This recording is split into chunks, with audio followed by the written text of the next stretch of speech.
मतलब एक दिन भर में अगर वो 4 से 5 पैड से ज़्यादा यूज़ कर रही हैं दिन भर में, तो उन्हें एक डॉक्टर से मिलने ज़रूर जाना चाहिए और अपना हेल्थ चेकअप में हीमोग्लोबिन ज़रूर चेक कराना चाहिए। कि मेंस्ट्रुअल हाइजीन पे बात करें तो बहुत सारी वुमेन जो है वो सोसाइटी का एक टैबू है जो वो ब्रेक नहीं करना चाहती।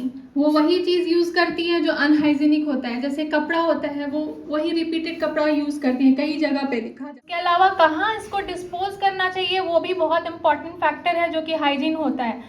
अगर आप किसी भी पब्लिक टॉयलेट में जाइएगा, बहुत सारी हाइजीन की प्रॉब्लम देखने को मिलती है। अगर पब्लिक टॉयलेट में बहुत बहुत थैंकफुल हूँ अमृता मैम की और पल्लवी मैम की, जो फाउंडर है नवअस्तित्व फाउंडेशन से, और हमारे हॉस्पिटल से भी इनका काफ़ी जुड़ाव रहा है। ठीक है, तो फाइनली आज मैं मेंस्ट्रुअल हाइजीन स्कीम के बारे में बात करूँगी, जिससे ये बताना चाहूँगी कि बहुत सारी बच्चे हैं या बहुत सारी औरतें हैं खुल के बात कर ही नहीं सकती इस टॉपिक पे और ना कर पाती हैं। वो कितना भी चाहे लोग बोले कि वो एम्पावरमेंट हो रहा है, फेमिनिज्म आ रहा है, बदलाव आ रहा है समाज में, बट अभी भी जो टॉपिक बात बनी हुई है उस टॉपिक पे लोग खुल के बात करना अभी भी अच्छे से नहीं जानते हैं और ना कर पाते हैं।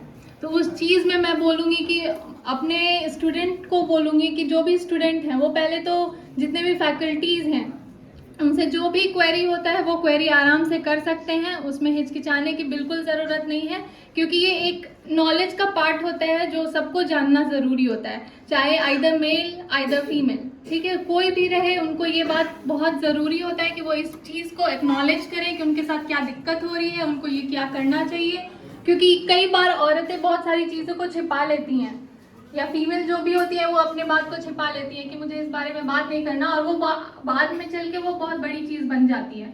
जैसे वो अनीमिया है, एक पार्ट है जो मैं सबसे पहले अनीमिया के बारे में ही बात कर लेती हूँ कि बहुत सारी औरतें अपने ऊपर ध्यान नहीं दे पाती हैं, खाने पीने के ऊपर। डाइट एम्पावरमेंट की बात करें तो न्यूट्रिशन की भी बात आती है, जहाँ पे वो अपने न्यूट्रिशन पे, हेल्थ पे ध्यान नहीं दे पाती, जिसकी वजह से उनको अनीमिया हो जाता है।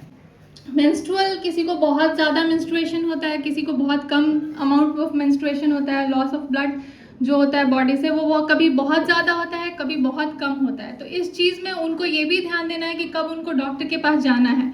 तो आज मैं इसी सब चीज़ के बारे में बताऊंगी कि कब आखिर उनको डॉक्टर से मिलना है और कब उनको अपने टीचर या अपने घर पे पेरेंट्स को कब उनको बताना है। तो सबसे पहले है कि कोई भी फीमेल है, अगर उनको बहुत ज़्यादा पीरियड हो रहा है, कितना अमाउंट हो रहा है, मतलब एक दिन भर में अगर वो 4 से 5 पैड से ज़्यादा यूज़ कर रही हैं दिन भर में, तो उन्हें एक डॉक्टर से मिलने ज़रूर जाना चाहिए और अपना हेल्थ चेकअप में हीमोग्लोबिन ज़रूर चेक कराना चाहिए। क्योंकि कई बार होता है कि बहुत ज़्यादा ब्लड लॉस होने के कारण उनका हीमोग्लोबिन लेवल बहुत कम हो जाता है और वो सीवियर पैलर हो जाता है, जिसकी अनीमिया की वजह से बहुत ज़्यादा सीवियर कार्डियक इशू भी हो जाता है। क्योंकि जो ब्लड सप्लाई होना चाहिए, जो हार्ट को ब्लड सप्लाई करना चाहिए, वो सारे बॉडी पार्ट्स में नहीं कर सकता है, तो बहुत बार पेशेंट को बहुत सारी दिक्कतें हो जाती हैं। ठीक है, तो सबसे पहले औरत जितनी भी, अभी अनीमिया मुक्त भारत भी चला हुआ है अभियान, जो गवर्नमेंट की तरफ से एक बहुत अच्छा इनिशिएटिव है, तो उसमें हम लोग आयरन और फॉलिक एसिड देते हैं। Young women, pregnant women, lactating women, सबको iron folic acid is very important. तो वो एक बहुत इंपॉर्टेंट पार्ट है। और सबसे दूसरी बात है कि मेंस्ट्रुअल हाइजीन पे बात करें तो बहुत सारी वुमेन जो है वो सोसाइटी का एक टैबू है जो वो ब्रेक नहीं करना चाहती। वो वही चीज़ यूज़ करती हैं जो अनहाइजीनिक होता है, जैसे कपड़ा होता है वो वही रिपीटेड कपड़ा यूज़ करती हैं, कई जगह पे दिखा जाता है। तो वो सब यूज़ करने की जगह अगर वो एकदम सैनिटाइज नैपकिन यूज़ करेंगे तो उससे ज़्यादा होता है कि यूटीआई और रिप्रोडक्टिव किसी तरह का भी दिक्कत कम होता है। यूटीआई मतलब यूरिनरी ट्रैक्ट इन्फेक्शन उनको कम देखने को मिलता है। अगर यही चीज़ है कि अगर वो टैम्पून भी आता है, आजकल टैम्पून भी यूज़ कर सकती हैं, या क्लोथ पैड भी आता है जो कि वॉशेबल होता है, तो वो भी यूज़ कर सकते हैं। उसके अलावा कहाँ इसको डिस्पोज करना चाहिए वो भी बहुत इंपॉर्टेंट फैक्टर है जो कि हाइजीन होता है।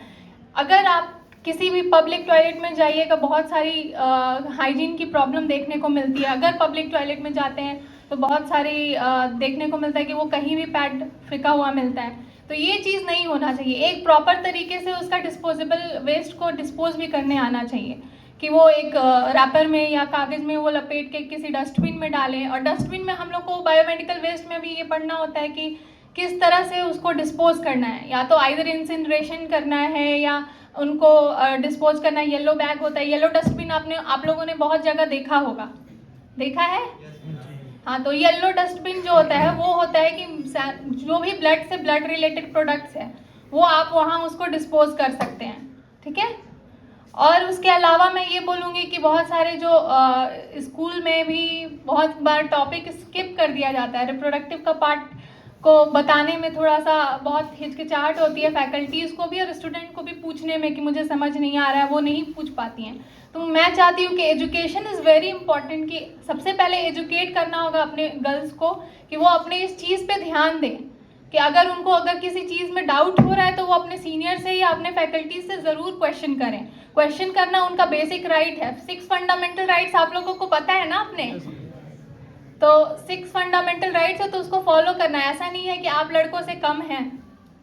अब एम्पावरमेंट की बात करें तो लड़कों को भी इस तरह से चाहिए कि वो कभी भी किसी लड़की को इस प्रॉब्लम में देखें तो उसका सपोर्ट करें, ना कि उनको टीज करें या किसी तरह से मिसबिहेव करें। उनके मन में भी ये इक्वल थॉट्स होना चाहिए कि हाँ वो फीमेल प्रॉब्लम है, तो उससे इशू क्रिएट नहीं करना है कि हाँ उसको टीज कर दिया या उसको डिमोरलाइज कर दिया, ऐसा कुछ भी नहीं करना है। आप भी इक्वल पावर में है, फीमेल भी इक्वल एम्पावरमेंट रखती हैं और उनको बेसिक राइट है। जो उनकी प्रॉब्लम है वो आप लोग को समझना होगा, एड्रेस करना होगा और उसको हैंडल करना आना होगा। आप लोग को भी सपोर्ट करना होगा बेसिकली, अगर इस चीज़ को देखा जाए तो आप लोग का ये राइट है कि आप किसी चीज़ को या फीमेल को प्रोटेक्ट करें, ना कि उनको अब्यूज़ करें या किसी तरह से टीज करें, ठीक है। और उसके अलावा मैं बात करना चाहती हूँ कि बहुत बार क्या होता है कि फीमेल डिस्पोज नहीं करती है और एक ही पैड को कंटिन्यू 2-3 दिन तक यूज़ कर लेती है। उससे भी कई तरह की दिक्कतें आती है, जैसे सेक्सुअली ट्रांसमिटेड डिजीज़ भी होता है, कई तरह का इन्फेक्शन होता है, जैसे सिफिलिस हो गया। सिफिलिस बहुत कॉमन है जिसमें VDRL टेस्ट हम लोग करवाते हैं। तो सिफिलिस एक बहुत बड़ा बीमारी है और अगर उसमें आप नहीं देख सकते, अगर किसी चीज़ को इन्फेक्शन का नहीं पता चल रहा है, आपको फीवर होगा, रैशेस होगा वजाइना के आसपास, तो उस चीज़ को बहुत बार छुपाना नहीं होता है, आपको डॉक्टर से मिलना होता है, ठीक है। अगर किसी तरह का नीचे किसी तरह को लग रहा है कि इन्फेक्शन है या रैश है या कोई मॉलस्कम है, तो आपको मिलना चाहिए डॉक्टर को, अपने तुरंत दिखाना चाहिए। इस चीज़ से घबराने की बिल्कुल भी ज़रूरत नहीं है। और अब तो मार्केट में हर चीज़ के लिए वैक्सीन हर चीज़ के लिए अवेलेबल हो रहा है, ठीक है। तो अभी सर्वाइकल कैंसर जो कि बहुत कॉमन है उसके लिए भी वैक्सीन नया अवेलेबल हुआ है। हर स्कूल में एक इनिशिएटिव किया गया है कि सर्वाइकल कैंसर का वैक्सीन दिया जा रहा है। तो सर्वाइकल कैंसर और एंडोमेट्रियोसिस ये दो डिजीज़ है, दोनों को ट्रीट करना अगर चाहेंगे तो हम लोग ट्रीट कर सकते हैं स्कूल लेवल पे भी, ठीक है। तो अब अगर आप लोग को कोई भी प्रॉब्लम है मेंस्ट्रुअल रिलेटेड, तो आप लोग अपने सीनियर से कंसल्ट करें या तो अपने पेरेंट्स से कंसल्ट करें